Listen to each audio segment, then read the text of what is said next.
প্রেম তো হয়েছে ঠিকই, কিন্তু এখনো আমরা কেউ কাউকে দেখিনি। আজ ভালোবাসা দিবস, আমরা ঠিক করেছি আজই আমাদের প্রথম দেখা হবে। আমি বনলতা দেখ, কিন্তু আজ তোমাকে দেখেছি। আপনার জন্য মনে হয় এখানে কারো অপেক্ষা করার কথা, তাই না?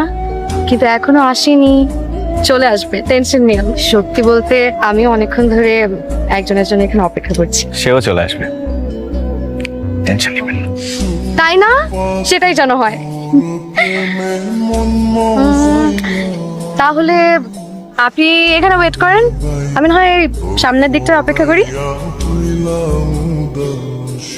চলেই যদি যাবে তাহলে কেন বলেছিলে আমায় একখণ্ড সবুজ পাহাড় হয়ে তোমার সামনে আসতে, যেন আমাদের ভালোবাসার শুরুটা হয় পাহাড়ের মতো দৃঢ়তা দিয়ে?